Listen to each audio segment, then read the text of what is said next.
नमस्कार, मैं नियाज खान और आप देख रहे हैं एनएमएफ न्यूज। बिहार की राजनीति में मुसलमानों का प्रतिनिधित्व घटा है।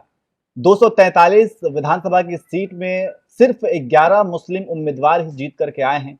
ये आंकड़ा 2020 से भी कम है, क्योंकि 2020 में कुल मुसलमान उम्मीदवार जो जीते थे उनकी संख्या 19 थी, लेकिन अब ये 11 है। तो आखिर ऐसा क्यों घटा है, इसी पर हम चर्चा करेंगे। और हमारे साथ चर्चा करने के लिए वरिष्ठ पत्रकार पंकज जी हैं, इनसे हम बातचीत करेंगे। लेकिन बातचीत से पहले चलिए हम आपको ग्राफिक्स के जरिए कुछ आंकड़ों को दिखा देते हैं। साल 2005 में 17 मुस्लिम उम्मीदवार बने थे, 2010 में 19, 2015 में 24, 2020 में 19 और अब 2025 में 11।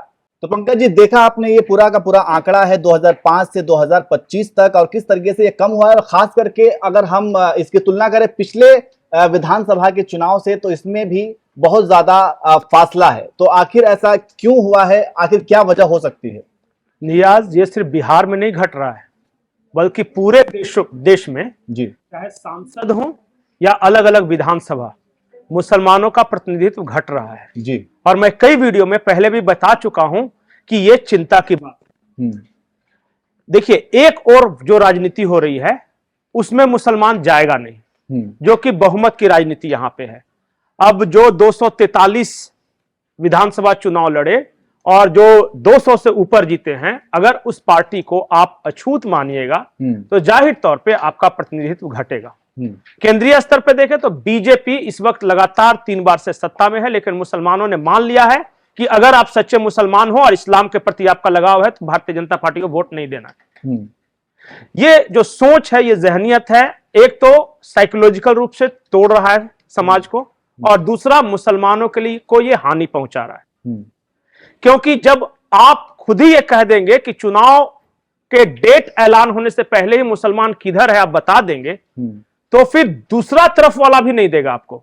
भारतीय जनता पार्टी या उसके सहयोगी दल इस वजह से नहीं देते कि मुसलमान तो हमको वोट देगा नहीं, तो क्यों देना टिकट। और दूसरे वाले ये कहते हैं कि मुसलमान तो हमें ही वोट देगा, तो फिर उनको टिकट क्यों देना।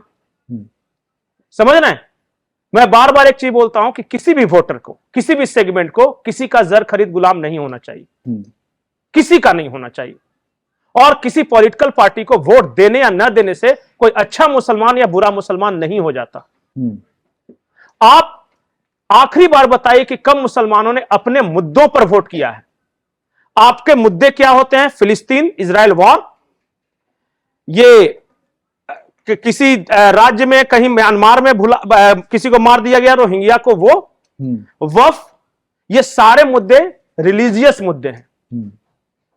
लेकिन हर रोज जिन चीजों से आप जूझते हैं, सुबह उठते होंगे तो आप फिलिस्तीन पहले याद करते हैं या मेरे घर में चाय पत्ती है या नहीं उसे याद करते हैं। आप हर रोज जिन चीजों से जूझते हैं उस पर आपने कब वोट किया? कभी आपने इस बात के लिए वोट किया कि मुझे अच्छा स्कूल चाहिए? कभी वोट किया कि मेरे गांव में अच्छी सड़कें हो? कभी इस बात के लिए वोट किया कि मेरे बच्चे अच्छी पढ़ाई करें? कभी ये वोट किया कि मुझे कहां से नौकरी मिलेगी? आपको कोई भी मुख्तार अंसारी का भाई आ जाता है आपके मुस्लिम बहुल क्षेत्र में, आप कहते हो कि यही हमारा नेता है।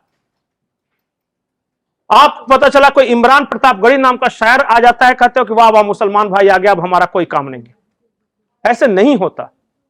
मैं मानता हूं कि इस देश में जो पॉलिटिकल डिस्कोर्स सेट किया जा रहा है वो सही नहीं है, लेकिन यह भी मानता हूं कि इसके लिए आपको भी अपने बने खांचे से निकलना होगा। ठीक है। एक और मैं बात आपको बता दे रहा हूं, यह सिर्फ बिहार में नहीं होगा। आप चुनाव दर चुनाव, लोकसभा का चुनाव देखिए या फिर विधानसभाओं के चुनाव देखिए, मुसलमानों की संख्या कम होती जा रही है। और कम होती इसलिए जा रही है कि सत्ता पक्ष जो है या बीजेपी जो है वो कहती है कि इनका तो वोट मिलना नहीं है, और दूसरे वाले जो है कहते हैं कि इनका तो वोट मिलना ही है, फिर इनको क्यों देना। एकमात्र ऐसा समाज का तबका है, एकमात्र, जिसको चुनाव से पहले ही मान लिया जाता है कि इसका वोट किधर चला जाएगा। जब तक यह वहम नहीं टूटेगा और जब तक दोनों को डर नहीं होगा, दोनों पक्षों को, कल को आगे अगर कांग्रेस को यह डर लग जाए कि अगर मैंने मुसलमानों को प्रतिनिधित्व नहीं दिया या उनके लिए कोई ठोस योजना नहीं बनाई तो मुझे वोट नहीं देंगे, उसी वक्त वो देखिएगा टिकट भी देंगे और योजनाएं भी बनाएंगे। जिस वक्त भारतीय जनता पार्टी को यह लगने लगा कि मुसलमानों के भी वोट मिल सकते हैं, तो फिर देखिएगा कि ये मोदी भाईजान और पसमंदा सम्मेलन होना शुरू हो जाएगा।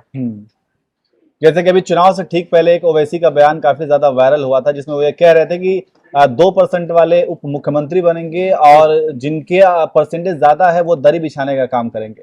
तो इस तरीके के बयान भी आते हैं, लेकिन आपने ये कहा, एक चीज आप बताइए कि जब से आप बिहार की राजनीति को समझने लगे हैं, लालू प्रसाद यादव और उनके परिवार ने कितने मुसलमान चेहरों को आगे बढ़ाया है।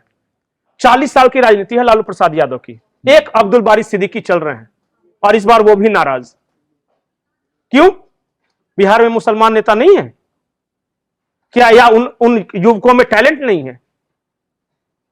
क्योंकि उनको पता है कि जरूरत ही नहीं है। जाके एक दिन कोई तेजस्वी यादव बोल देगा सीमांचल में जाकर कि जब मेरी सरकार बनेगी तो वह बिल फाड़ के फेंक दूंगा। कभी किसने पूछा कि तुम तो राज्य सरकार बनाओगे, केंद्र का बिल कैसे फाड़ के फेंक दोगे? किसने पूछा? सब तालियां बज रहे थे, वाह वाह वाह क्या बात बोला है, हमारे मसीहा यही है। रीजनिंग, तर्क करना सीखिए। और ओवैसी के ही शब्दों में कह दूं कि कांग्रेस मजबूरी की मां है। मैं आपको आंकड़े सहित बता सकता हूं कि कांग्रेस राज में जितने मुसलमान मारे गए उतना इन 10-12 सालों में नहीं मरे। उतना क्या समझिए कि इस 10-12 सालों में दंगे हुए ही नहीं, लेकिन 70,000 दंगा करने वालों को ये मुसलमान कहते हैं कि हमें यही रक्षा करेगा।